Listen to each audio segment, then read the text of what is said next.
ഓം ശ്രീ സീതാരാമേന്ദ്രാഭ്യാം നമോ നമ. ഓം ശ്രീ സീതാലക്ഷ്മണ ഭരത ശത്രുഘ്ന ഹനുമൽ സമേതായ ശ്രീരാമചന്ദ്രായ നമ. ഓം ധർമാർത്ഥകാമമോക്ഷങ്ങളെ നേടുവാൻ രാമായണ കാവ്യം ചൊല്ലുന്നു ഞാനിഹ.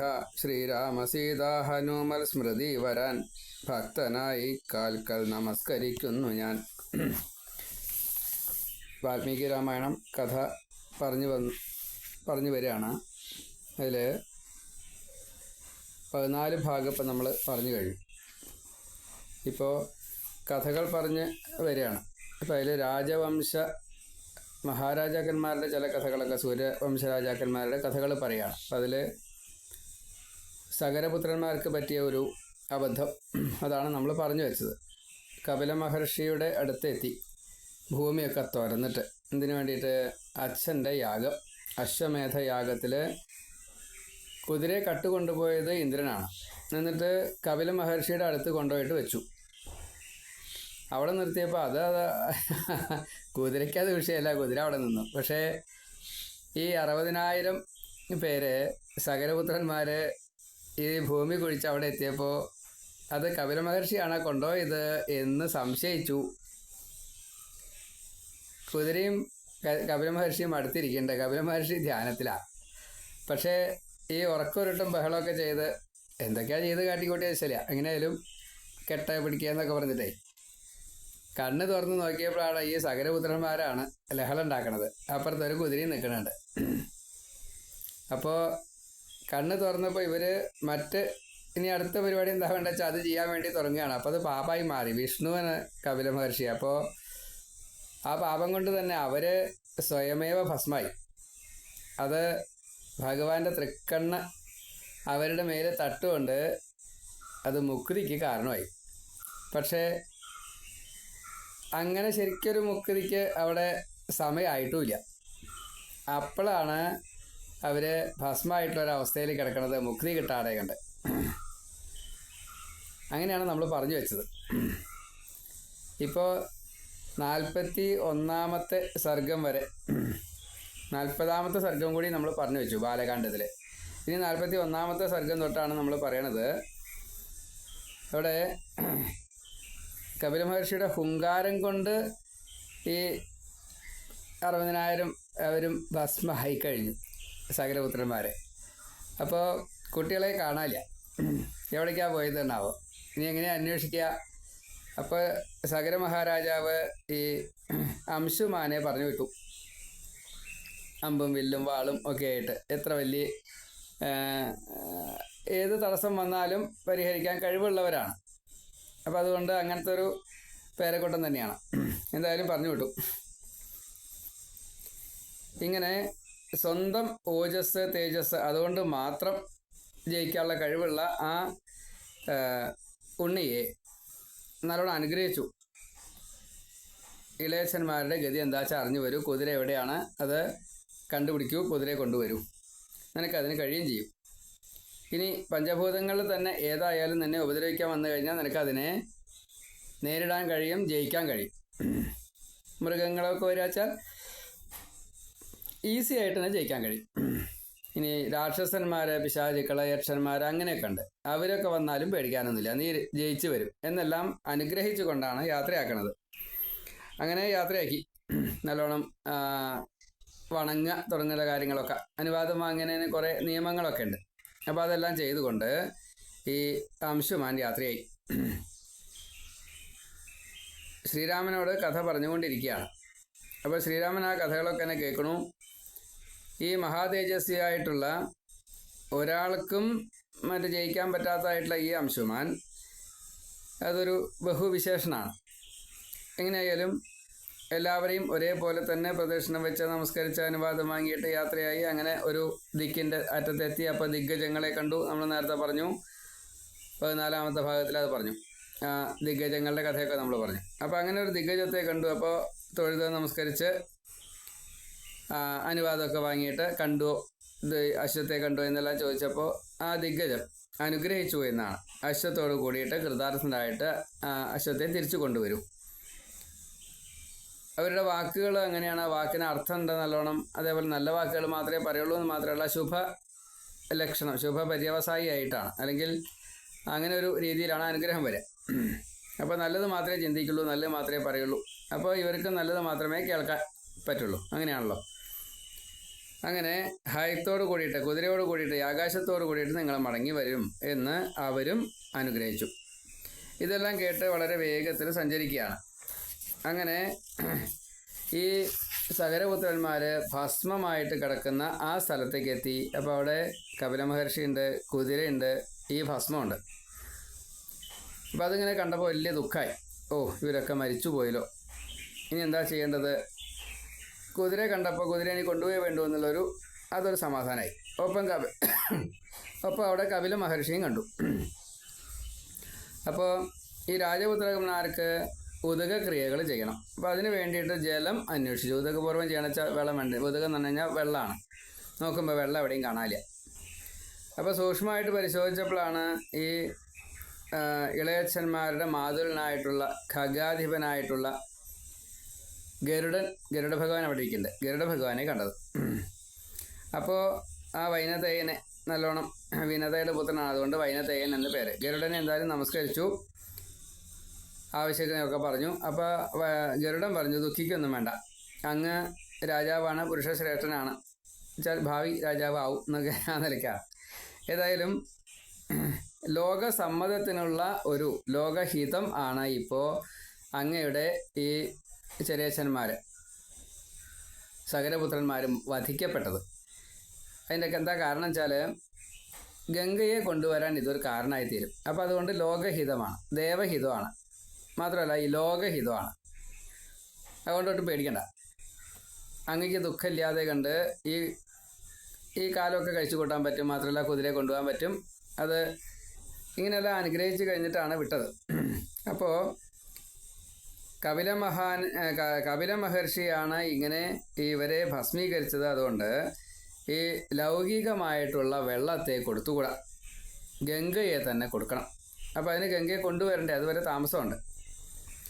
അപ്പോൾ ഇവിടെ ചില കാര്യങ്ങൾ, നിയമങ്ങൾ ആയിട്ട് ഇവിടെ വ്യാഖ്യാതാവ് പറയുകയാണ്. നമ്മൾ പറയുന്നത് വാൽമീകി രാമായണമാണ്. 24,000 ശ്ലോകമുണ്ട്. അപ്പോൾ അതിൽ എല്ലാ പ്രത്യേകമായിട്ട് പറയേണ്ടതിനെ ഉദാഹരണമോ അല്ലെങ്കിൽ പ്രമാണമോ അനുസരിച്ച്, അതല്ലെങ്കിൽ മറ്റ് കോട്ടിങ്സൊക്കെ എടുത്ത് അങ്ങനെയൊക്കെ പറഞ്ഞിട്ടുണ്ട്. ഇപ്പോൾ ഇവിടെ പറഞ്ഞിരിക്കണു, ചണ്ടാളാത് ഉദകാൽ സർപ്പാത് അവൈദ്യുതാത് ബ്രാഹ്മപാദപി ദംഷിഭ്യാശ പശുഭ്യശ്ച മരണം പാപകർമ്മണം. ജീവികൾക്ക് പലതരത്തിലാണ് മരണം വരിക. രോഗാദികളെ കൊണ്ടുവരാം, അതേപോലെ അല്പായുസുകൾ, മഹാവ്യാധി, അങ്ങനെയൊക്കെ വരാമല്ലോ.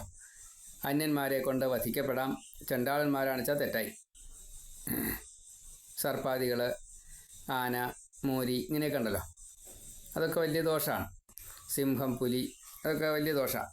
അതേപോലെ ഇടിമിന്നൽ, പിന്നെ ഈ യക്ഷരാക്ഷസന്മാർ, അതേപോലെ ബ്രാഹ്മണരുടെ ശാപം കൊണ്ട് മരിക്കുക. ബ്രാഹ്മണരുടെ കൈ കൊണ്ട് മരിക്കുക പറഞ്ഞാൽ വളരെ മോശമാണ്. പിന്നെ മരണം ഇങ്ങനെ സംഭവിക്കുന്നത് പോലെ തന്നെ മഹാപാപങ്ങളും സംഭവിക്കാം. ബ്രാഹ്മണരെ നിന്ദിക്കുക തുടങ്ങിയത് ബ്രാഹ്മണഹിംസ ബ്രഹ്മഹത്യാപാപമായിട്ട് വരും. പശുഹിംസ തുടങ്ങിയിട്ടുള്ളതൊക്കെ ബ്രഹ്മഹത്യാപാപമായിട്ട് വരും. അപ്പോൾ ഇതൊക്കെ സ്വതേ പാപലക്ഷണമാണ്. പാപങ്ങൾ ധാരാളം നമുക്ക് അറിയാം, അത് വിസ്തരിക്കണില്ല എന്ന് മാത്രമേ ഉള്ളൂ. നമ്മൾ ചെയ്യുന്നതായിട്ട് തെറ്റുകൾ മുഴുവൻ പാപമായിട്ടാണ് വരിക. അപ്പോൾ അങ്ങനത്തെവർക്ക് ചെറിയ തെറ്റാണെങ്കിൽ അത് ഈ പരിഹാരങ്ങളെ കൊണ്ടൊക്കെ സാധിക്കും. വലിയ തെറ്റുകൾ സംഭവിച്ചു കഴിഞ്ഞാൽ മരണം ഇങ്ങനെയൊക്കെയാണ് സംഭവിക്കുക. ദുർമരണം, അകാല മൃത്യു, അപമൃത്യു. അപ്പോൾ ഈ അപമൃത്യുവിന് സ്വതേ പരിഹാരം കഷ്ടിയാണ്. അപ്പോൾ അവർക്ക് ഈ സാധാരണഗതിയുള്ള ഉദക, പിണ്ട, ശ്രാദ്ധ, ബലി ഇതൊന്നും ചെയ്തിട്ട് കാര്യമില്ല. അതുകൊണ്ട് ചെയ്യണ്ട എന്ന് പറയും. പിന്നെ എന്താ ചെയ്യേണ്ടത് അവർക്ക് ഗണപതി ഹോമം, മറ്റേ ഈ ശാന്തി ഹോമവും നാരായണ ബലിയും ഇങ്ങനെയുള്ള കാര്യങ്ങളൊക്കെ ചെയ്യേണ്ടത്.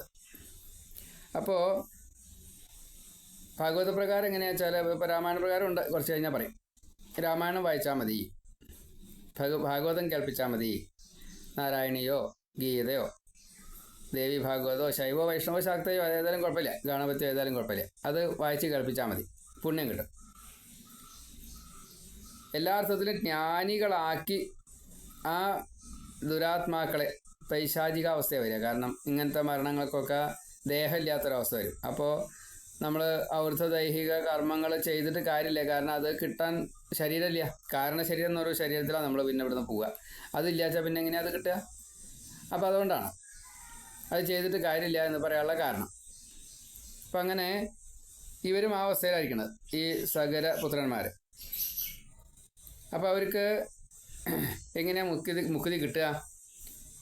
ഗംഗയുടെ സ്ഥാനം, ഗംഗയുടെ സാന്നിധ്യം, ഗംഗാ സ്പർശം അത് കിട്ടിയാൽ മാത്രമേ ഈ മുക്തി കിട്ടുള്ളൂ.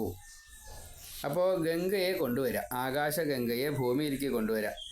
എന്നിട്ട് ഈ ഭസ്മത്തിലൂടെ ഒഴുക്കുക. അത് ലോകഹിതകാരണിയായിട്ടുള്ള ഗംഗയുടെ ഈ ജലം കൊണ്ട് ഈ 60,000 പുത്രന്മാരും അതിൽ മുങ്ങിയാൽ, ആ ഭസ്മം മുങ്ങിക്കഴിഞ്ഞാൽ മുക്തി കിട്ടും അവർക്ക്. അതുകൊണ്ട് അശ്വത്തെ കൊണ്ടുപോയിക്കോളൂ. പിതാവിൻ്റെ യജ്ഞം അത് പൂർത്തീകരിക്കണം. അശ്വയാഗം, അശ്വമേധയാഗം അത് പൂർത്തീകരിക്കണം. അതുകൊണ്ട് കൊണ്ടുപോയിക്കോളൂ എന്ന് പറഞ്ഞു. അങ്ങനെ അംശുമാൻ ഗരുഡൻ്റെ ഈ വാക്കുകൾ കേട്ട് വേഗം തന്നെ കുതിരയും പിടിച്ച് തിരിച്ചു കൊണ്ടുപോയി. എന്നിട്ട് അവിടേക്ക് എത്തിച്ചു. രാജാവിനെ കണ്ടിട്ട് പറഞ്ഞു, ഗരുഡൻ പറഞ്ഞ കാര്യങ്ങളും പറഞ്ഞു, ഈ അവിടെ സംഭവിച്ച കാര്യങ്ങളൊക്കെ പറഞ്ഞു, ഈ ഭസ്മമായിട്ടുള്ള കാര്യങ്ങൾ പറഞ്ഞു, കപില മഹർഷിയുടെ സാന്നിധ്യം പറഞ്ഞു, അതുകൊണ്ടാണ് ഇങ്ങനെ സംഭവിച്ചതെന്ന് പറഞ്ഞു. ഗംഗയെ കൊണ്ടുവന്നാൽ ഈ കാര്യം നടക്കുമെന്നെല്ലാം പറഞ്ഞു. അപ്പോൾ വലിയ ദുഃഖം ഉണ്ടായി, പരിഹാരങ്ങളും പറഞ്ഞല്ലോ. അപ്പോൾ അതിന് വിഷമമുണ്ട്. അപ്പോൾ രണ്ടും വിഷമായി. സ്വന്തം പുത്രന്മാർ മരിച്ചുവെന്നും അവർക്ക് മുക്തി കിട്ടിയില്ല എന്നും, മഹാഋഷിയായിട്ടുള്ള വിഷ്ണു അംശമായിട്ടുള്ള വിഷ്ണുവിൻ്റെ ജ്ഞാനകലയായിട്ടുള്ള ഈ കപില മഹർഷിയാണ് അപമാനിച്ചതെന്നൊക്കെ കേട്ട് കഴിഞ്ഞപ്പോൾ രാജാവിന് വലിയ വിഷമായി. അപ്പോൾ ദുഃഖം. ഇനി എങ്ങനെയാണ് അത് സമാപിക്കുക? ഏതായാലും യജ്ഞം യഥാവിധി ദുഃഖിച്ചാണെങ്കിലും അത് നടത്തി. യജ്ഞം നടത്തിയിട്ടും ഇതിനുള്ള ഒരു വഴിയൊന്നും കണ്ടില്ല. അപ്പോൾ ഇതെങ്ങനെയാണ് സാധിക്കുക? അങ്ങനെ 30,000 കൊല്ലം ഈ രാജ്യപരിപാലനം ചെയ്തു യാഗം മുഴുപ്പിച്ചതിന് ശേഷം. അങ്ങനെ 41ാമത്തെ സർഗം അവിടെ പറഞ്ഞു വെച്ചു. ഇനി 42ാമത്തെ സർഗത്തിൽ പറയുകയാണ്, സകര മഹാരാജാവ് രാജ്യം ഭരിച്ചതിൻ്റെ ശേഷം അദ്ദേഹം ശരീരം ഉപേക്ഷിച്ചു. അപ്പോൾ അതിന് ശേഷം അംശുമാനെ രാജാവാക്കി. ഈ മഹാരാജാവ് അംശുമാൻ, അദ്ദേഹത്തിൻ്റെ പുത്രൻ ദിലീപൻ, അവരും ഇതേപോലെ പലതും ശ്രമിച്ചു വയ്ക്കുക, ഒന്നും നടന്നില്ല. അവരൊക്കെ രാജ്യം പുത്രന്മാർക്ക് ഏൽപ്പിച്ചുകൊണ്ട് ഈ ഹിമവൽ സാനുക്കളിൽ കൊടും തപസ് ചെയ്തുകൊണ്ട് ഇങ്ങനെ വർഷങ്ങൾ അനവധി കഴിഞ്ഞു കേട്ടോ. 32,000 വർഷം അങ്ങനെ തപസ് ചെയ്തുകൊണ്ട് അങ്ങനെ ഓരോരുത്തരായിട്ട് ഇങ്ങനെ ഭഗവാങ്കലേക്ക് ലയിച്ചു. പക്ഷെ അപ്പോഴും സകരപുത്രന്മാർക്ക് മുക്തി കിട്ടിയില്ല. അങ്ങനെ ദിലീപൻ ഈ മുത്തശ്ശന്മാർക്ക് ഇങ്ങനൊരു മുത്തശ്ശൻ്റെ അനുജന്മാരാണ്, അപ്പോൾ അവർ മുത്തശ്ശന്മാർ തന്നെയാണ്. അപ്പോൾ അവർക്ക് ഇങ്ങനൊരു അബദ്ധം പറ്റിയിട്ടുണ്ട് എന്ന് മനസ്സിലായപ്പോൾ എന്താണ് ചിന്തിച്ചു, പല വഴികളും ആലോചിച്ചു. ഗംഗയെ കൊണ്ടുവരാനുള്ള കാര്യം, മുക്തി കൊടുക്കണ്ടേ, ഒന്നും തരായില്ല.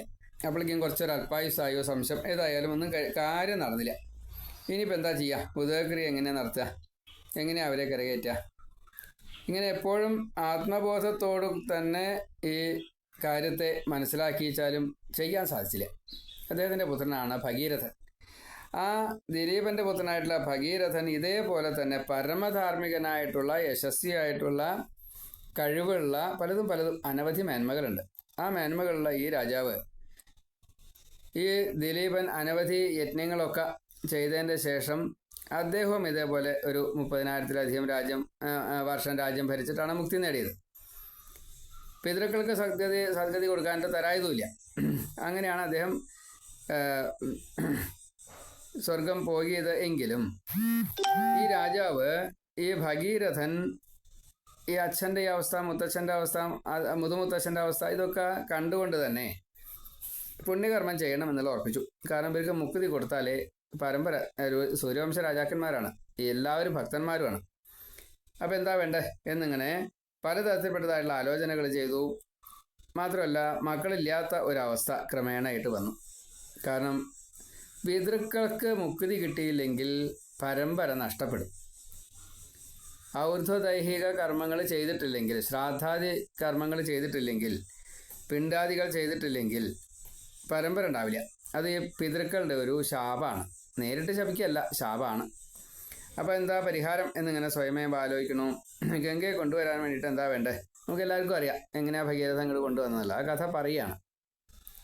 ബാക്കിയുള്ളവർക്ക് ആയുസ്സില്ലാത്തതുകൊണ്ടാണ് എന്ന് ഭഗീരഥൻ മനസ്സിലാക്കി. അങ്ങനെയാണ് ബ്രഹ്മാവിനെ ആദ്യം തപസ് ചെയ്ത്, കഥ പറയും, അതിന് മുന്നേ പറയാണ്, ബ്രഹ്മാവിനെ തപസ് ചെയ്തു, എന്നിട്ട് ആയുസ് വാങ്ങി.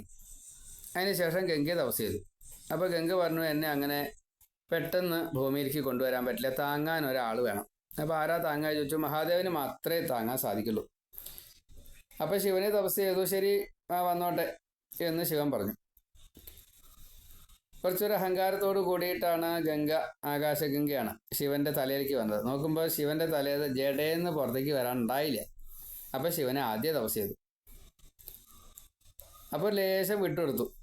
അതങ്ങനെ മേരുപർവ്വതത്തിൽ ഒഴുകി മുകളിലേക്ക്, എന്നിട്ട് 4 പുറത്തേക്ക് ഒഴുകിയെന്ന സീത, അളകനന്ദ, ചക്ഷുഭദ്ര എന്ന പേരിൽ 4 ഒഴുകിയെന്നൊക്കെയാണ്. ഏതായാലും അതിൽ ഗംഗ, അളകനന്ദ, അത് ജഹ്നു മഹർഷി തപസ് ചെയ്യുന്ന അതുകൂടെയാണ് ഒഴുകി. നോക്കുമ്പോൾ അദ്ദേഹത്തിൻ്റെ ആശ്രമമൊക്കെ മുങ്ങാൻ തുടങ്ങി. അപ്പോൾ അദ്ദേഹത്തിന് ചുണ്ടി വന്നു. ഗംഗയെ ഒന്നിച്ച് ഇങ്ങോട്ട് ആചമിച്ചു. ഒരു തുള്ളി പോലും ഇല്ല.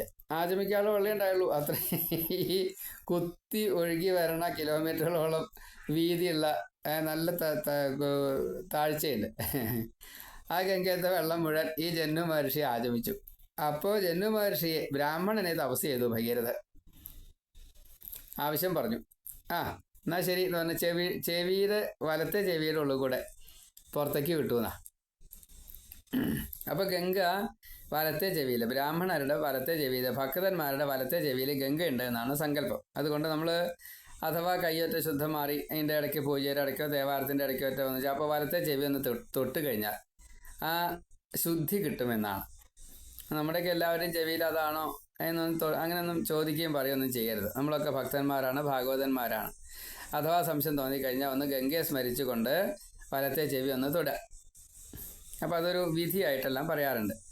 അങ്ങനെ ഗംഗ ഈ ജഹ്നു മഹർഷിയിൽ നിന്നും പുറത്ത് വന്ന് ക്രമേണയായിട്ട് അളകനന്ദയായിട്ട് ഒഴുകിയിട്ട് ഈ സകരപുത്രന്മാരുടെ അടുത്ത് കൂടെ ഒഴുകിപ്പോയി അവർക്ക് മുക്തി കിട്ടി എന്നതാണ് കഥ. അപ്പോൾ ഇവിടെ അത് പറയാൻ നിൽക്കുകയാണ്. മഹാരാജാവ് ഈ ഭഗീരഥൻ മക്കളില്ലാത്ത ഒരു അവസ്ഥയിൽ എത്തിക്കഴിഞ്ഞപ്പോൾ തൻ്റെ പ്രജകൾക്ക്, രാജ്യത്തിന് ഒക്കെ കുറേശ്ശെ ക്ഷീണങ്ങൾ വരാൻ തുടങ്ങി. മന്ത്രിമാരെ ഈ ഭരണം ഒക്കെ ഏൽപ്പിച്ച് അങ്ങനെ ഗംഗയെ കൊണ്ടുവരാൻ വേണ്ടിയിട്ട് ഗംഗാവതരണം എന്നുള്ള ഒരു ഹിമവാന്റെ ഒരു പ്രത്യേക സ്ഥലമുണ്ട്, ഗംഗാവതരണം. അവിടെ തപസ് ചെയ്യാൻ തുടങ്ങി. അപ്പോൾ സത്യം പറഞ്ഞാൽ ആ തപസ് ചെയ്തത് ഗോകർണത്തിലാണ്. ഗോകർണത്തിൽ പോയിട്ട് അനവധി കാലം തപസ് ചെയ്തു എന്നാണ്. മന്ത്രിഷ്വാധായ തദ്രാജം ഗംഗ അവതരണേ രഥ തപോദീർഘം സമാധിഷ്ഠ ഗോകർണേ രഘുനന്ദന. ഗംഗയെ കൊണ്ടുവരാൻ വേണ്ടിയിട്ട് ഗോകർണത്ത് ചെന്നിട്ട് ഈ ഭഗീരഥൻ തപസ് ചെയ്തു എന്നാണ്. ഏതായാലും പ്രത്യേകമായിട്ടുള്ള സംവിധാനത്തോടു കൂടി തന്നെ കൃച്ഛ്ര തപസ്സാണ് ചെയ്തത് എന്ന് പ്രത്യേകം പറയുന്നുണ്ട്. ഊർധ്വബാഹുവായിട്ട് ഈ പഞ്ചാഗ്നി മധ്യത്തിൽ ചൂട് കാലത്ത് അതേപോലെ ആഹാരവർജ്യം ചെയ്തുകൊണ്ട് മാസത്തിലൊരിക്കൽ ഇത്തിരി വെള്ളം എന്തെങ്കിലുമൊക്കെ കുടിച്ച് അങ്ങനെയൊക്കെ ഉള്ളൂ. വളരെ കുറവാണ്. ക്രമേണയായിട്ട് ചുരുക്കുക. ആദ്യം മറ്റേ ഫലം തൊട്ടുള്ള ആഹാരങ്ങളൊക്കെ കഴിക്കും, പിന്നെ ജലം മാത്രമാവും, പിന്നെ വായു മാത്രമാവും. ഇങ്ങനെയൊക്കെയാണ് അതിൻ്റെ ഒരു നിയമം. അതേപോലെ മഴക്കാലത്ത് മഴ കൊണ്ടുകൊണ്ട് നല്ല തണുപ്പ് കാലത്ത് വെള്ളത്തിൽ കഴുത്തിനറ്റം വെള്ളത്തിൽ നിന്നിട്ട് ഇങ്ങനെ അനവധി കാലം ജിതേന്ദ്രിയനായതുകൊണ്ട് 1000 കൊല്ലം തപസ് ചെയ്യാൻ ഒരു പ്രയാസം ഉണ്ടായില്ല. അങ്ങനെ പ്രാണികൾക്ക് അതേപോലെ ഭഗവാന് ഒക്കെ ഈ തപസ് വളരെ ഇഷ്ടമായി. ബ്രഹ്മാവിന് വളരെയധികം ഇഷ്ടമായി. അങ്ങനെ ദേവകന്മാരോട് കൂടിയിട്ട് ബ്രഹ്മാവ് അവിടെ പ്രത്യക്ഷനായി. ബ്രഹ്മാവ് പ്രത്യക്ഷനായി കഴിഞ്ഞപ്പോൾ ഭഗീരഥനോട് ചോദിച്ചു, ഭഗീരഥ എന്താ വേണ്ടത്? അങ്ങേക്ക് ഞാൻ തൃപ്തനായിരിക്കണം, എന്തെങ്കിലും വരം വേണിച്ചാൽ വാങ്ങിക്കോളൂ എന്ന് പറഞ്ഞു. അപ്പോൾ സർവ്വലോകങ്ങൾക്കും പിതാമഹനായിട്ടുള്ള ഈ ബ്രഹ്മാവിനെ കണ്ടപ്പോൾ ആ അതിതേജസ്വിയായിട്ടുള്ള മഹാബാഹുവായിട്ടുള്ള ഭഗീരഥൻ കൈകൾ കൂപ്പി എന്നിട്ട് പറഞ്ഞു, എനിക്ക് പ്രത്യേകിച്ച് ആവശ്യങ്ങളൊന്നും സ്വതയില്ല, പക്ഷേ എന്നിൽ നിന്ന് ഈ ഉദകപൂർവം അങ്ങ് സ്വീകരിക്കാറാവണേ. ബ്രഹ്മാവിന് നമ്മൾ സാധാരണ അർഘ്യമിതം, പാദ്യമിതം, ആചമനീയവിധം എന്നുള്ള രീതിയിൽ വെള്ളം കൊടുക്കുക, നേദ്യം കൊടുക്കുക, അങ്ങനെയൊക്കെ പതിവുണ്ട്. അപ്പോൾ അതെല്ലാം സ്വീകരിക്കണേ എന്ന് പറഞ്ഞു. അതേപോലെ പൂജിക്കാൻ അനുവാദം വാങ്ങി പൂജിച്ചു, സ്തുതിച്ചു എന്നെല്ലാം പറയുകയാണ്. ഈ മഹാത്മാക്കളുടെ ഭസ്മം ഗംഗാജലം കൊണ്ട് കുതിർന്ന് എൻ്റെ പിതാക്കന്മാർക്ക് മുക്തി കിട്ടണം. ഇതാണ് താല്പര്യം. ഇതാണ് എനിക്ക് വരമായിട്ട് വേണ്ടത്. എനിക്കിപ്പോൾ കുട്ടികളില്ല. ഇക്ഷ്വാകു വംശം കുട്ടികളില്ലാതെ കണ്ട് നഷ്ടപ്പെടാൻ പാടില്ല. അത് സൂര്യവംശമാണ്, മനുവംശമാണ്. അപ്പോൾ അതുകൊണ്ട് അതിന് തടസ്സമായിട്ട് നിൽക്കുന്നത് ഈ സകരപുത്രന്മാരുടെ മുക്തിയാണ്. അപ്പോൾ അതിന് വേണ്ടിയിട്ട് ഗംഗയെ കൊണ്ടുവരാൻ അങ്ങ് സഹായിക്കണം. ഇങ്ങനെ പറഞ്ഞു കഴിഞ്ഞപ്പോൾ ബ്രഹ്മാവ് നല്ല വാക്കുകളെ കൊണ്ട് മധുരമായിട്ട് പറഞ്ഞു, ഭഗീരഥ, അങ്ങയുടെ ആഗ്രഹം സാധിക്കാൻ വേണ്ടി ചെയ്ത തപസ് എനിക്കിഷ്ടമായി. അത് സഫലാവുകയും ചെയ്യും. ഈ ഹിമവാന്റെ പുത്രിമാരിൽ ആദ്യത്തെ പുത്രിയാണ് ഗംഗ. അതും ഏറ്റവും ശ്രേഷ്ഠയാണ് ഹൈമവതി എന്ന് പേര്. അപ്പം ഈ ഗംഗ വഹിക്കാൻ ഒരു ആൾ വേണ്ടി വരും. അത്രയും പ്രാധാന്യമുണ്ട്, അത്രയും ഘനമുണ്ട്, എളുപ്പമല്ല സ്വീകരിക്കാൻ. കുത്തൊഴുക്ക് വളരെ കൂടുതലാവും. അപ്പോൾ അതുകൊണ്ട് മഹാദേവനോടൊന്ന് പ്രാർത്ഥിച്ചോളൂ. കാരണം മഹാദേവന് മാത്രമേ അത് താങ്ങാൻ സാധിക്കുള്ളൂ, ഭൂമിക്ക് അത് താങ്ങാൻ സാധിക്കില്ല. അപ്പോൾ മഹാദേവനെ തപസ് ചെയ്തോളൂ എന്ന് പറഞ്ഞു. അങ്ങനെ ബ്രഹ്മാവ് പറഞ്ഞു ദേവന്മാരെ, മറ്റ് മരുത്തുക്കളെ തൊട്ടിട്ടുള്ള ഓരോരുത്തരും. അപ്പോൾ അവർക്കൊക്കെ ഈ ഭഗീരഥന് സന്താനത്തെ കൊടുക്കാൻ താല്പര്യമുണ്ട്. അതിന് ഈ തടസ്സത്തെ നീക്കാൻ ഗംഗ റെഡി ആയിണ്ടാവും. ഇനി മഹാദേവനെയും കൂടി വേണം. അപ്പോൾ അതിനുള്ള ഏർപ്പാടുകൾ ചെയ്യണം എന്ന് പറഞ്ഞു. അങ്ങനെ 42ാമത്തെ സർഗം പറഞ്ഞു വെച്ചു. ഇനി 43ാമത്തെ സർഗം പറയുകയാണ്. ബ്രഹ്മാവ് മറിഞ്ഞു കഴിഞ്ഞപ്പോൾ ഭൂമിയിൽ കാലിൻ്റെ പെരുവിരൽ മാത്രം ഭൂമി സ്പർശിച്ചുകൊണ്ട് ബാക്കിയൊക്കെ മുകളിലേക്ക് നോട്ടം, മുകളിലേക്ക് കൈകൾ, അങ്ങനെ ഒരു വർഷം വീണ്ടും തപസ് ചെയ്തു എന്നാ.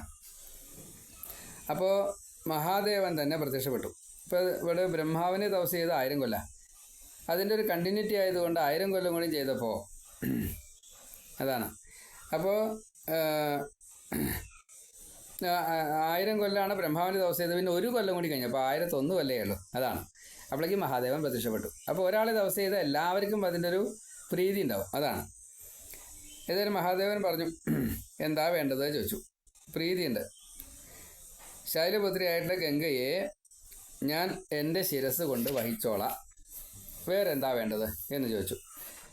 അപ്പോൾ എല്ലാവർക്കും ഈ ഗംഗ എന്നും ഉപകാരമാവും, അതിനു വേണ്ടിയിട്ട് ഞാൻ സ്വീകരിച്ചോളാം. അത്യധികമായിട്ടുള്ള വേഗത്തോടു കൂടിയിട്ട് ആകാശത്തു നിന്ന് പതിക്കുന്നതായിട്ടുള്ള, താഴേക്ക് വരുന്നതായിട്ടുള്ള ഈ മംഗളരൂപിണിയായിട്ടുള്ള ആ ഗംഗയെ മംഗളരൂപനായിട്ടുള്ള ഭഗവാന് മാത്രമേ സ്വീകരിക്കാൻ സാധിക്കുള്ളൂ. അങ്ങനെ അത് അനുവാദം വാങ്ങിക്കൊണ്ട് ഗംഗ അവിടേക്ക് വരികയും ചെയ്തു. ഗംഗ ഇങ്ങനെ അതിഗംഭീരമായിട്ട് വന്നു. അത് താങ്ങാനാവാത്ത അതിശക്തിയോട് കൂടിയിട്ടാണ് ഒഴുകണത്. ഇങ്ങനെയാണ് ആ ഗംഗ ശിവൻ്റെ തലയിലേക്ക് വന്നത്.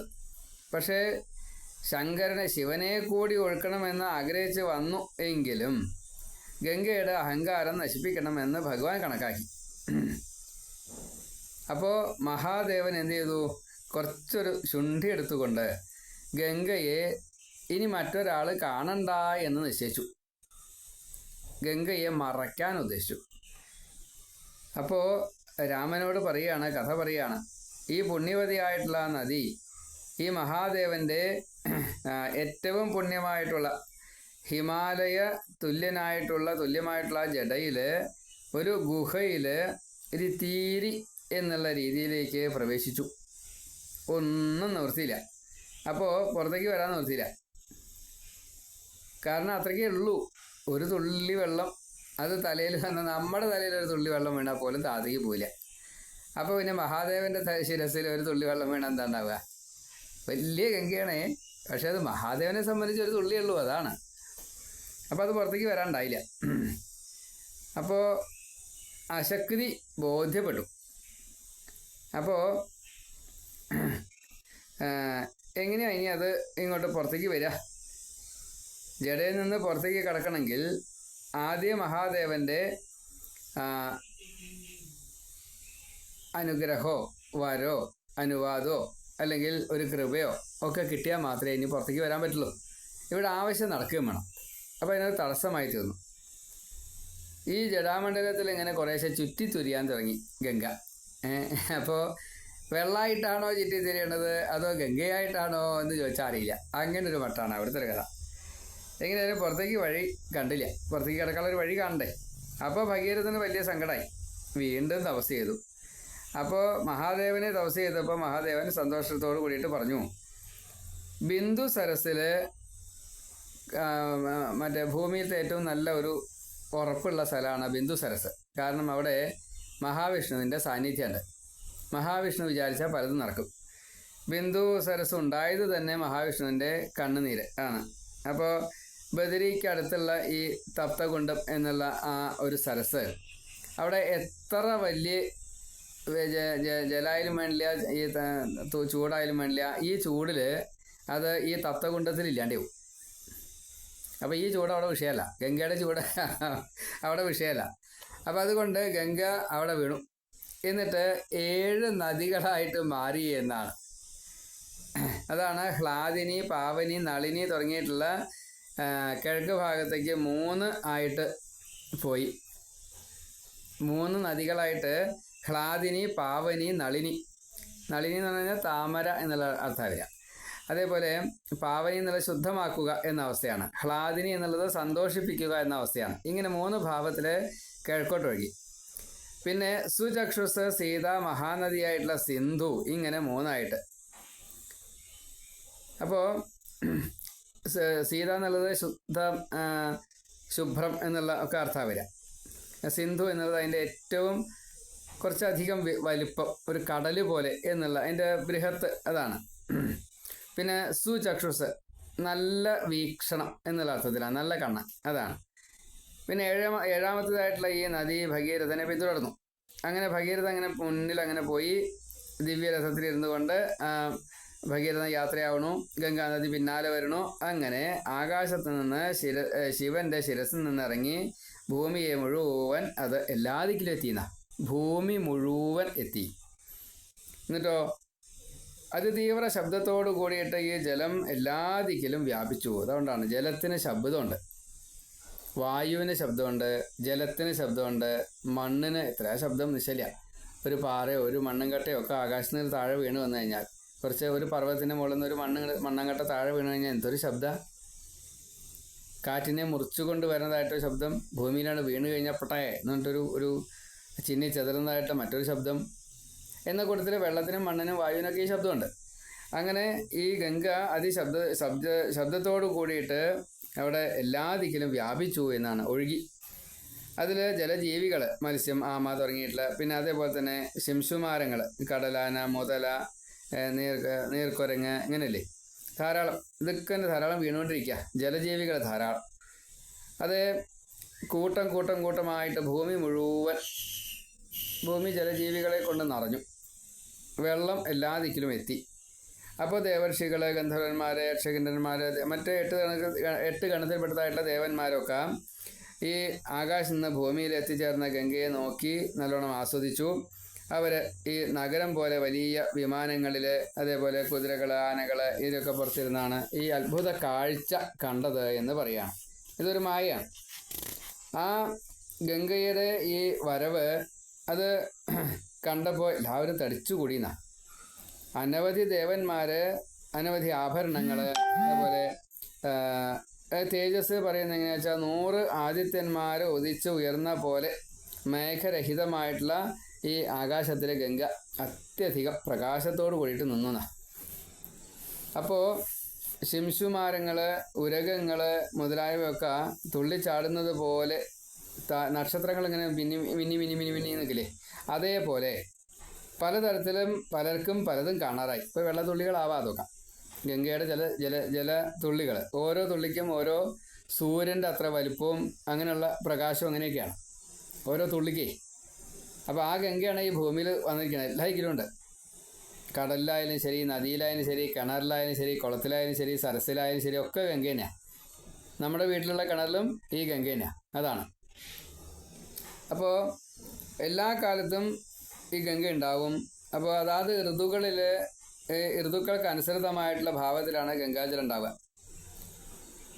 ഇങ്ങനെ വെളുപ്പ് നിറത്തിലുള്ള നുര, പത ഇതൊക്കെ ധാരാളമുള്ള ആ ഗംഗ ഇങ്ങനെ ഒഴുകി, അത് കാണുമ്പോൾ വല്ലാത്തൊരു ഭംഗി. വെളുപ്പ് നിറാണല്ലോ. ശരത്കാലത്തിലെ മേഘം വെളുത്ത പാളികളാണ്. അതേപോലെ ഇങ്ങനെ കണ്ടു. അരയന്നങ്ങൾ ധാരാളമായിട്ട് ഇങ്ങനെ ഒഴുകുകയാണോ എന്നിങ്ങനെ തോന്നിച്ചും കൊണ്ട് ഗംഗ ആകാശത്തിലിങ്ങനെ ചലിക്കുകയാണ്. കുറച്ച് വളഞ്ഞ് ഇടയ്ക്ക് വന്ന് അങ്ങനെ വളഞ്ഞ് പോകുക എന്നൊക്കെ പറയില്ല, നമ്മളൊരു കൊളോക്കിയൽ ലാംഗ്വേജ്. അപ്പോൾ അങ്ങനെ എല്ലാ ദിക്കിലും ഗംഗ ഒഴുകി. ചില ദിക്കിൽ ഒരു തടസ്സമില്ലാതെ നേരെ ഇങ്ങനെ നീളത്തിൽ വെച്ചാൽ വളവൊന്നും ഇല്ലാതെ കണ്ട് അങ്ങനെയൊക്കെ ഒഴുകി എന്ന് പറയുകയാണ്. അങ്ങനെ ധാരാളമായിട്ട് എല്ലാ ദിക്കിലും വെള്ളം അങ്ങോട്ടും ഇങ്ങോട്ടും ഒക്കെ ചാലുകളായിട്ട്, പുഴകൾ നീർച്ചാലുകളായിട്ട് ഇങ്ങനെ പോയപ്പോൾ അത് തമ്മിൽ കൂട്ടിമുട്ടിക്കൊണ്ട് അത് വേറൊരു പ്രയാഗ പോലെയുള്ള 7 നദികളായി അതെല്ലാം വീണ്ടും കൂട്ടിച്ചേർന്നപ്പോൾ പ്രയാഗയായി. അങ്ങനെയാണല്ലോ, 3 നദികൾ കൂടിച്ചേർന്ന ഒരു പ്രയാഗ, അങ്ങനെ പലതുണ്ട്. ആ രീതിയിലൊക്കെ സംഭവിച്ചു. ഇങ്ങനെ ശിവന്റെ ശിരസിൽ നിന്ന് ഈ ഗംഗ ഒഴുകിയിട്ട് ഭൂമിയിൽ എല്ലാ ദിക്കിലും എത്തി എന്ന് മാത്രമല്ല, ഗംഗ പൂർണ്ണമായിട്ടും നിർമ്മലമായി, ഭൂമിയും നിർമ്മലമായി. അപ്പോൾ ഭൂമി നിർമ്മലമായി കഴിഞ്ഞാൽ ജനങ്ങൾ, നമ്മളെ പോലെയുള്ളവരെല്ലാവരും, ജീവജാലങ്ങളൊക്കെ ശുദ്ധരായി തീർന്നു. അതൊരു വലിയ ഭാഗ്യമാണ്. അതേപോലെ തന്നെ പാപങ്ങളൊക്കെ ഇല്ലാണ്ടായി തീർന്നു. ഋഷികളങ്ങൾ, ഗന്ധർവര്, പിന്നെ ഈ ഭൂമിയിലുള്ള ഓരോരുത്തരും ശരീരം സ്വീകരിച്ച് എന്നെ ആൾക്കാരെന്ന് പ്രത്യേകം പറയണ്ട, 84 ലക്ഷം ജീവജാലങ്ങൾ ഒരേപോലെ മുക്തി നേടാൻ തുടങ്ങി. വീണ്ടും വീണ്ടും ജനിക്കേണ്ട, ശരീരം സ്വീകരിക്കേണ്ട, അങ്ങനെ ഒരു ഭാവത്തിലേക്ക് എത്തിച്ചേർന്നു. അപ്പോൾ അതൊരു വലിയ ഭാഗ്യയില്. ഇതൊക്കെ ഗംഗ ഇവിടെ വന്നപ്പോൾ ഉണ്ടായിട്ടുള്ള ഫലമാണ്. അപ്പോൾ ഈ പാപം മുഴുവനും ഇല്ലാണ്ടായി കഴിഞ്ഞപ്പോൾ ഗംഗ അതിപവിത്രയാണ് എന്ന് എല്ലാവരും പറയാൻ തുടങ്ങി. ഗംഗയെ വന്ദിക്കാൻ തുടങ്ങി, പൂജിക്കാൻ തുടങ്ങി. തൊടുക, വണങ്ങുക, ജലം കുടിക്കുക, അഭിഷേകത്തിനെടുക്കുക, കുളിക്കുക, അങ്ങനെയല്ലേ. ഇപ്പോൾ പാപം മുഴുവനെ തീർക്കാൻ ഈ ഗംഗ മാത്രമേ വേണ്ടൂ എന്നുള്ള രീതിയിൽ അതീവ പുണ്യം നേടാൻ ഗംഗാസ്മരണം മതി, ഗംഗാ തീർത്ഥം കുടിച്ചാൽ മതി, ഗംഗാജലം അഭിഷേകം ചെയ്താൽ മതി, ഗംഗാജലം നമ്മളെ കുളിക്കാനെടുക്കുക, അത് തലയിലേക്ക് ഒഴിക്കുക, അങ്ങനെ ഉണ്ടല്ലോ. ഇങ്ങനെ ഈ പുണ്യതീർത്ഥം കൊണ്ട് പാപം മുഴുവൻ ഇല്ലാണ്ടാക്കാൻ സാധിക്കും എന്ന് ഗംഗ അവിടെ തെളിയിച്ചു. അങ്ങനെ ഓരോരുത്തരും അവരവരുടേതായിട്ടുള്ള ലോകത്തിലേക്ക് എത്തി. ഗംഗയും അതേപോലെ തന്നെ എല്ലാ ലോകങ്ങളിലേക്കും എത്തി. പ്രകാശത്തെ ചൊരിഞ്ഞു, അതേപോലെ പുണ്യത്തെ കൊടുത്തു. തീർത്ഥമായിട്ട് എല്ലാവരും കണക്കാക്കാൻ തുടങ്ങി. വളരെ ആനന്ദം, ആർദ്രത ഇതൊക്കെ കിട്ടാൻ തുടങ്ങി ഓരോരുത്തർക്കും. മനസ്സലിവ്, സ്നേഹം തുടങ്ങിയിട്ടുള്ള അതൊക്കെ കിട്ടാൻ തുടങ്ങി. എല്ലാവർക്കും ഒരു തണുപ്പ് കിട്ടിയെന്ന്, ഒരു കുളിര് കിട്ടി. അപ്പോൾ ഗംഗയിൽ സ്നാനം ചെയ്ത് കഴിഞ്ഞാൽ വീതപാപരായിട്ട് തീർന്നു എന്നാണ് വെച്ചാൽ പാപല്യാണ്ടായി തീർന്നു. അതാണ്, ഇത്രയേ ഉള്ളൂ. അപ്പം അതുകൊണ്ട് ഭഗീരഥൻ ഈ യാത്ര ചെയ്തുകൊണ്ടേയിരിക്കുകയാണ്. ഗംഗ പിന്നാലെ ഇങ്ങനെ വന്നുകൊണ്ടിരിക്കുകയാണ്. അങ്ങനെ ഗംഗ ഒപ്പം ചെന്ന് ദേവന്മാർ, ഋഷികൾ, ഇവരെല്ലാവരും ഒപ്പം ചെന്നു. ഈ ദൈത്യന്മാരുണ്ട്, ദാനവന്മാരുണ്ട്, രാക്ഷസാദികളുണ്ട്, ഗന്ധർവന്മാരുണ്ട്, യക്ഷന്മാരുണ്ട്, കിന്നരന്മാർ, ഉരകങ്ങൾ, അപ്സരസുകൾ, എല്ലാവരും ഭഗീരഥൻ്റെ പിന്നാലെ ഈ ഗംഗയെ അനുഗമിച്ചുകൊണ്ട് ഗംഗ എവിടെ എത്തി? ഒഴുകിക്കൊണ്ടേ ഭൂമിയിലൂടെ എല്ലാവർക്കും പാപം ഇല്ലാത്ത ഭാവത്തിൽ എത്തിച്ചു. നദികളിൽ ഏറ്റവും ശ്രേഷ്ഠമായിട്ട് കണക്കാക്കി ഗംഗയെ. അങ്ങനെ യജ്ഞത്തിൽ ഏർപ്പെട്ടിരിക്കുന്ന ഈ ജഹ്നു മഹർഷിയുടെ യജ്ഞവാടത്തെ പ്രാപിച്ചു. അവിടെ ഹിമാലയ സാനുക്കളിൽ യജ്ഞം ചെയ്തുകൊണ്ടിരിക്കുകയാണ് ജഹ്നു മഹർഷി. അവിടെ എത്തി. അപ്പോൾ ആ ആശ്രമം മുഴുവനെ അങ്ങോട്ട് മുക്കി, കുറച്ച് അഹങ്കാരം കൊണ്ടേ. അപ്പം ചുണ്ടി വന്നു. അപ്പം എന്താ ജഹ്നു മഹർഷി ചെയ്തത്? അപിബത്തു ജലം സർവം ഗംഗായ പരമാത്ഭുതം തതോ ദേവാസ ഗന്ധർവാ ഋഷയശ്ച സുവിസ്മിതാഃ പൂജയന്തി മഹാത്മാനം ജഹ്നം പുരുഷസത്തമം ഗംഗാം ചാപി നയന്തി സ്മ ദുഹിതൃത്വേ മഹാത്മന തതസ്തുഷ്ടോ മഹാതേജ ശ്രോത്രാഭ്യാമസൃജൽ പ്രഭു തസ്മാൽ ജഹ്നുസുതാ ഗംഗ പ്രോച്യതേ ജാഹ്നവീതി ച. ഇങ്ങനെ ആ ഗംഗയുടെ ജലം എല്ലാവരും ഇത്രത്തോളം പരമാത്ഭുതമായിട്ട് കണ്ട് അതീവ ഘോഷത്തോടെയെന്നോ അല്ലെങ്കിൽ രൗദ്രഭാവത്തോടെയെന്നോ അല്ലെങ്കിൽ പലതരത്തിലുള്ള നിറഞ്ഞു നിൽക്കുക. അത് ഈ ജന്നുവിൻ്റെ ആശ്രമം മുക്കിക്കളഞ്ഞപ്പോൾ ആ ഗംഗയെ മുഴുവൻ വളരെ നിസ്സാരമായിട്ട് എല്ലാവരും നോക്കി നിൽക്കുമ്പോൾ ആണ് കുടിച്ചു. ആചമിക്കാനുള്ള വെള്ളത്തിന് എത്ര ആചമിക്കാൻ 3 തുള്ളി 4 തുള്ളിയേറ്റേ വേണ്ടു, 2 തുള്ളിയായാലും മതി. അപ്പോൾ അത് 1 തുള്ളി 2 തുള്ളിയേറ്റേ ഉള്ളൂ. ഈ ഗംഗ മുഴുവനെ ആ മഹർഷിയുടെ ഉള്ളം കയ്യിൽ പരക്കാളുണ്ടായില്ല. അതങ്ങനെ ആചമിച്ചു. എല്ലാവരും അത്ഭുതപ്പെട്ടു. ഇത്ര വലിയ ഗംഗ ഈ മഹാബ്രാഹ്മണനായിട്ടുള്ള തപസ്യായിട്ടുള്ള മുനിയായിട്ടുള്ള ഋഷിയായിട്ടുള്ള ഈ ജന്നു മഹർഷിയുടെ കയ്യിൽ ഉള്ളം കയ്യിൽ പരക്കാണ്ടായില്ല അല്ലേ?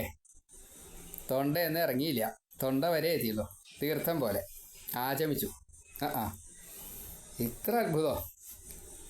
അപ്പോൾ ജന്നുവിനെ എല്ലാവരും ഗംഗയേക്കാൾ കൂടുതൽ ആരാധിക്കാൻ തുടങ്ങി. ഗംഗ കഷ്ടപ്പെട്ടു പാവം. അപ്പോൾ ഗംഗയെ വേണം. കാരണം ഇത് ഗംഗ ഇപ്പോൾ എന്തിനാ വന്ന ഉദ്ദേശം നടക്കണ്ടേ?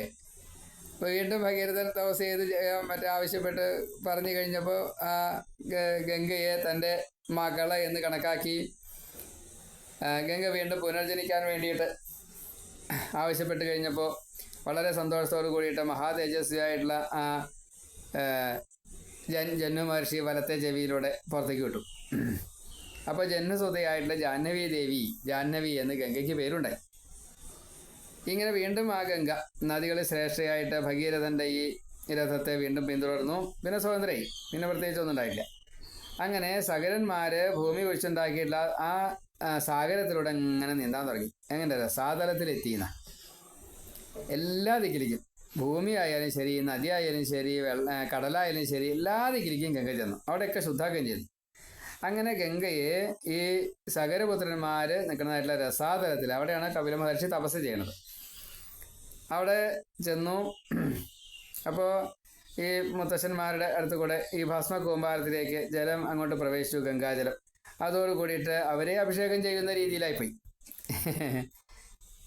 ഗംഗ അങ്ങോട്ട് ചെന്നതാണ്. പക്ഷേ എങ്കിലും അത് ഈ സ്പർശം കൊണ്ട് തന്നെ ആ ജീവാത്മാക്കൾ മുഴുവൻ ശുദ്ധരായി തീർന്നു. അപ്പോൾ അവർക്ക് എന്ത് കിട്ടി? മുക്തി കിട്ടി. ഇങ്ങനെ 43-ാമത്തെ അധ്യായം സർഗം പറഞ്ഞു വെച്ചു. ഇനി 44-ാമത്തെ സർഗത്തിൽ പറയുകയാണ്, അവിടെ ഗംഗയിൽ ഇപ്രകാരത്തിൽ ഈ ഭൂസ്പർശവും അതേപോലെ തന്നെ ഈ ഗംഗാസ്പർശവും കിട്ടിക്കഴിഞ്ഞപ്പോൾ ആ ഭസ്മത്തെ നനച്ചു കഴിഞ്ഞോട് കൂടിയിട്ട് എല്ലാവർക്കും നാഥനായിട്ടുള്ള ബ്രഹ്മാവോട് പ്രത്യക്ഷപ്പെട്ട് ഈ അംശുമാനോട് പറഞ്ഞു, ഭഗീരഥനോട് പറഞ്ഞു, അല്ലയോ ഭഗീരഥ, ഈ സകരൻ്റെ 60,000 പുത്രന്മാർക്കും സ്വർഗപ്രാപ്തി കിട്ടിയിരിക്കുന്നു കേട്ടോ. ഭസ്മനി യഥാപ്ലുതേ രാമ ഗംഗായാഹ സലിലേന വൈ സർവലോകപ്രഭുർബ്രഹ്മ രാജാനം ഇതമബ്രവീൽ. എന്താ അത്? താരിത നരശാർദൂല ദിവം യാദാശ്ചദേവവത് ഷഷ്ടി പുത്രസഹസ്രാണി സഗരസ്യ മഹാത്മന സാഗരസ്യ ജലം ലോകേ യാവൽ സ്ഥാസ്യതി പാർത്ഥിവ സഗരസ്യാത്മജ സർവേ ദിവി സ്ഥാസ്യന്തി ദേവവത്. ദേവന്മാരെ പോലെയുള്ള ആ ഒരു ഭാവത്തിലേക്ക് ഈ സഗരപുത്രന്മാരൊക്കെ എത്തി. അപ്പോൾ അതുകൊണ്ട് ഇനി ഒന്നും പേടിക്കണ്ട, അല്ലയോ രാജാവേ. ഈ സാഗരത്തിൽ വെള്ളമുള്ള അത്രയും കാലം സകരപുത്രന്മാർക്ക് ദേവതുല്യ പദവി ഇനി സ്വർഗത്തിൽ കിട്ടും. ഭൂമിയും വെള്ളവും മുഴുവൻ ലയിച്ചു ചേരുന്ന അത്രയും കാലം, ഒരു കൽപ്പകാലം മുഴുവൻ ഈ സകരപുത്രന്മാർ സ്വർഗത്തിൽ വസിച്ചോളും, മുക്തി കിട്ടിയിരിക്കുന്നു, മുക്തരായിരിക്കുന്നു. അതുകൊണ്ട് അങ്ങയ്ക്ക് സീമന്തപുത്രിയായിട്ട് ഈ ഗംഗ തന്നെ അവതരിക്കും. അതേപോലെ ഭാഗീരഥി എന്ന പേരിൽ ഈ ഗംഗ അറിയപ്പെടും. എല്ലാ രാജ്യങ്ങളിലും 3 ഭാഗങ്ങൾ, 3 പദങ്ങൾ, 3 വഴിയിലൂടെ ഒഴുകുന്നതായിട്ടുള്ള ഈ ത്രിപഥഗ എന്ന പേരിൽ ഗംഗ എല്ലാവരും ഭാഗീരഥിയെ ത്രിപഥഗ ആയിട്ട് അറിയപ്പെടും. രാജാവേ, ഈ പിതാമഹന്മാർക്ക് എല്ലാവർക്കും ഉദകക്രിയ ചെയ്തോളൂ. ഈ ഗംഗാജലത്തെ എടുത്തുകൊണ്ട് ഊർധ്വദൈഹിക കർമ്മങ്ങൾ, ഉദകപൂർവം, തിലോദകം, പിണ്ട്, ശ്രാദ്ധ, ബലി ഒക്കെ ചെയ്യാൻ വേണ്ടി പറഞ്ഞു. അനുഗ്രഹിച്ചു. രാജാവേ, അതിയശസ്വിയായിട്ടുള്ള ധാർമ്മികോത്തമനായിട്ടുള്ള ആ പൂർവികനാൽ ഈ മനോരഥം അത് സാക്ഷാത്കരിച്ചുവല്ലോ, അത് വലിയ ഭാഗ്യമായി. അതേപോലെ അല്ലയോ വത്സ, ഈ ലോകത്തില് അപ്രതിമ തേജസ്വിയായിട്ടുള്ള ഗംഗയെ ആനയിക്കാൻ ആരാണോ ആഗ്രഹിച്ചത് ആ അംശുമാനും ഈ നിറവേറ്റാൻ പറ്റാത്തതായിട്ടുള്ള ഗംഗയെ കൊണ്ടുവരല് അതാരെ കൊണ്ടേ സാധിച്ചുള്ളൂ? ഈ ഭഗീരഥനെ കൊണ്ടേ സാധിച്ചുള്ളൂ. അങ്ങനെ ഗുണവാനായിട്ടുള്ള മഹർഷി തുല്യനായിട്ടുള്ള തേജസ്വിയായിട്ടുള്ള തപസ് കൊണ്ട് ബ്രഹ്മാവിന് തുല്യനായിട്ടുള്ള അങ്ങനെയുള്ള ആ പിതാവ് ഈ ക്ഷാത്രധർമ്മത്തിൽ നിന്ന് വ്യതിചലിക്കാത്തവനായിട്ടുള്ള ദിലീപ മഹാരാജാവിന് അല്ലയോ മഹാഭാഗവാനായിട്ടുള്ള ഗംഗയെ കൊണ്ടുവരാൻ സാധിച്ചില്ല എങ്കിലും ഭഗീരഥനെ സാധിച്ചു. അല്ലയോ പുരുഷോത്തമ, ഈ പ്രതിജ്ഞ അങ്ങ് നിറവേറ്റിയിരിക്കുന്നു. ബ്രഹ്മാവ് പറയാണ്, ഭഗീരഥ അങ്ങ് ഭാഗ്യവാനാണ്. അപ്പോൾ ഇങ്ങനെ ചെയ്യാൻ സാധിക്കണമെങ്കിൽ ഭഗവത് അനുഗ്രഹം കൂടി വേണം കേട്ടോ, അല്ലാണ്ട് പറ്റില്ല. അപ്പോൾ ഭഗവാന്റെ അനുഗ്രഹം നല്ലോണം കിട്ടിയിരിക്കുന്നു എന്ന് കൂടി സമർത്ഥിച്ചു എന്ന് സാരം. ഇങ്ങനെ എല്ലാവർക്കും ആരാധ്യനായിക്കൊണ്ട് ആ പരമമായിട്ടുള്ള യശസ് അങ്ങ് നേടിയിരിക്കുന്നു. ശത്രുക്കളെ മുഴുവൻ ജയിക്കാൻ സാധിക്കും അങ്ങക്ക്. അതേപോലെ ഗംഗാ അവതരണം അങ്ങ് ചെയ്തു. അതുകൊണ്ട് ധർമ്മത്തിൻ്റെ മഹത്തായിട്ടുള്ള ഈ പുണ്യഭൂമി അത് ഒരു തീർത്ഥക്ഷേത്രമായിട്ട് പുണ്യാലയം ആയിട്ട് മാറി. എന്താ കാരണം? ഗംഗാ സ്പർശമാണ്. അതാരാ ചെയ്തത്? അങ്ങാണ് ചെയ്തത്, ഭഗീരഥനാണ് ചെയ്തത്. അതുകൊണ്ട് ഏറ്റവും സജ്ജനങ്ങൾക്ക് മാതൃകയായിട്ടെന്നോ അല്ലെങ്കിൽ ഇത് മാതൃകയാക്കാം, അനുകരിക്കാം, അനുസരിക്കാം, ആ രീതിയിൽ ഈ ഭൂമിയെ മുഴുവൻ മജ്ജനം ചെയ്തുകൊണ്ട് മുക്കിയിട്ട് എല്ലാ അർത്ഥത്തിലും ഗംഗ കൊടുത്തുവല്ലോ, ഈ ശുദ്ധി കൊടുത്തുവല്ലോ. അതുകൊണ്ട് അങ്ങും വിശുദ്ധനായിട്ടുള്ള പദവിയിലേക്ക് ശുദ്ധി നേടിയിരിക്കുന്നു എന്ന് സാരം. അതാണ് ഇങ്ങനെ ബ്രഹ്മാവ് നല്ലോണം അനുഗ്രഹിച്ചു. അതുകൊണ്ട് ഈ പിതാക്കന്മാർക്ക് മുക്തി കിട്ടാൻ വേണ്ടിയിട്ട് ഉദകപൂർവം കൊടുത്തോളൂ, അങ്ങേക്കും മംഗളം ഭവിക്കട്ടെ. ഇങ്ങനെ അങ്ങും കാലം കഴിഞ്ഞതിൻ്റെ ശേഷം എത്ര കാലമാണോ ഭരിക്കേണ്ടത് വെച്ചാൽ അത്രയും കാലം ഭരിച്ചതിന് ശേഷം സ്വർഗത്തിലേക്ക് എത്തൂട്ടോ എന്നും പറഞ്ഞ് അനുഗ്രഹിച്ചു. അങ്ങനെ ബ്രഹ്മാവ് മറഞ്ഞു. ഇങ്ങനെ ഭാഗം അവിടെ പറഞ്ഞു വെച്ചു. ഇനി നമുക്ക് ഇതിൻ്റെ ബാക്കിയുള്ള ഭാഗങ്ങൾ അടുത്തതിൽ പറയാം. ഇപ്പം നമ്മൾ 14ാമത്തെ ഭാഗമാണ് പറഞ്ഞത്. ഈ ബ്രഹ്മാവ് മറിഞ്ഞ ആ ഒരു ഭാഗം, ആ സമയത്ത് അവിടെ ഈ സകരപുത്രന്മാർക്ക് വേണ്ടതായിട്ടുള്ള എല്ലാവിധ കാര്യങ്ങളും മുഴുവൻ എത്ര വിസ്തരിച്ച് വേണം, എല്ലാം വേണം. അതെല്ലാം വേണ്ട രീതിയിൽ തന്നെ ചെയ്തു. രാജാവ് നന്നായിട്ട് പരിപാലനം ചെയ്തു. രാജ്യത്തെ ഭരിച്ചു, സന്തോഷിച്ചു. എല്ലാവർക്കും ഐശ്വര്യം കിട്ടി, സമൃദ്ധി കിട്ടി. നിർഭയരായിട്ട് ഒരു രാമരാജ്യം പോലെ ഈ കാര്യത്തെ നടന്നു. അതുപോലെ ഗംഗാചരിത്രം ഞാൻ നന്നായിട്ട് പറഞ്ഞിരിക്കുന്നു. അങ്ങ് അത് കേട്ടുവല്ലോ, അങ്ങേക്കും സ്വസ്തി ഭവിക്കട്ടെ. അപ്പോഴേക്കും സന്ധ്യാവന്ദനത്തിന് സമയമായി. അല്ലയോ കാകുസ്ത, ഇതാ അങ്ങും ഇതേപോലെ ആയുസ് വർദ്ധിപ്പിച്ചോളൂ. എല്ലാവർക്കും സ്വർഗസുഖത്തെ കിട്ടാൻ വേണ്ടുള്ള പ്രവൃത്തികളൊക്കെ ചെയ്തോളൂ. ബ്രാഹ്മണ പ്രീതി ചെയ്തോളൂ. ക്ഷാത്രധർമ്മത്തെ അനുസരിച്ചോളൂ. ദേവന്മാർ പ്രീതരാവട്ടെ. ഇങ്ങനെ ഈ ഗംഗാവതരണ കഥ ആരാണോ കേൾക്കുന്നത് അവർക്ക് സകലവിധ പുണ്യങ്ങളും നേടാൻ സാധിക്കും, പാപങ്ങളെ മുഴുവൻ ഇല്ലാണ്ടാക്കാൻ സാധിക്കും, മുക്തി കിട്ടും എന്ന് ഈ 44ാമത്തെ അധ്യായം പറഞ്ഞു വെച്ചു. ഇനി നമുക്ക് 45ാമത്തെ അധ്യായം മുഴുവൻ ഈ വിശ്വാമിത്രൻ രാമനോട് പറയുന്നതായിട്ടുള്ള കഥ, യോഗവാസിഷ്ടം ജ്ഞാനവാസിഷ്ടം എന്നൊക്കെ പറഞ്ഞു കൊടുത്തിട്ടുള്ള ഒരു കഥ പറച്ചിൽ തന്നെയാണ് ഇതൊക്കെ. അത് രാമായണം തന്നെയാണ്. അപ്പോൾ അത് ഇവിടെ ഇനി 45ാമത്തെ സർഗം തൊട്ട് നമുക്ക് കേൾക്കാം. നാളെ നമുക്കത് പറയാം. സർവത്ര ശ്രീരാമനാമകീർത്തനം ഹര ഹര മഹാദേവ, അല്ലെങ്കിൽ സർവത്ര ശ്രീരാമനാമകീർത്തനം ജയ ജയ രാമ രാമ, ജാനകീകാന്തസ്മരണം ജയ ജയ രാമ രാമ, ഹര നമ പാർവതീപതേ ഹര ഹര മഹാദേവ, നമ ശിവായ നമ ശിവായ നമ ശിവായ. ഇതൊക്കെ ശിവൻ പാർവതിക്ക് പറഞ്ഞു കൊടുക്കുന്ന കഥയാണ്. എഴുതിയത് വാൽമീകി മഹർഷിയാണ്. എല്ലാ പുരാണങ്ങളിലും ഈ ഗംഗാവതരണവും നൃഗന്ധ കഥയും അംബരീഷിൻ്റെ കഥയും ഒക്കെ സൂചന പോലെ പറയും. സൂര്യവംശ രാജാക്കന്മാരുടെയും ചന്ദ്രവംശ രാജാക്കന്മാരുടെയും ഒക്കെ കഥകൾ പറയും. കൃഷ്ണൻ്റെ കഥകളൊക്കെ പറയും. പക്ഷേ ഒക്കെ ഈ ആഖ്യാനങ്ങൾക്ക് കൂടുതൽ കുറവ് ഒക്കെ ഉണ്ടാവും. ഇപ്പോൾ രാമൻ്റെ കഥയാണ് പറയുന്നത്. രാമൻ ഇത് കേട്ടു എന്നാണ്. ഇനി അതിൻ്റെ ബാക്കിയുള്ള കഥകൾ നമുക്ക് നാളെ പറയാം. സർവത്ര ഗോവിന്ദ നാമ സങ്കീർത്തനം ഗോവിന്ദ ഗോവിന്ദ ശ്രീരാമ ശ്രീ സീതാരാമേന്ദ്രാഭ്യാ നമോ നമ. എല്ലാവർക്കും ഇത് ഷെയർ ചെയ്യണം. നാരായണ.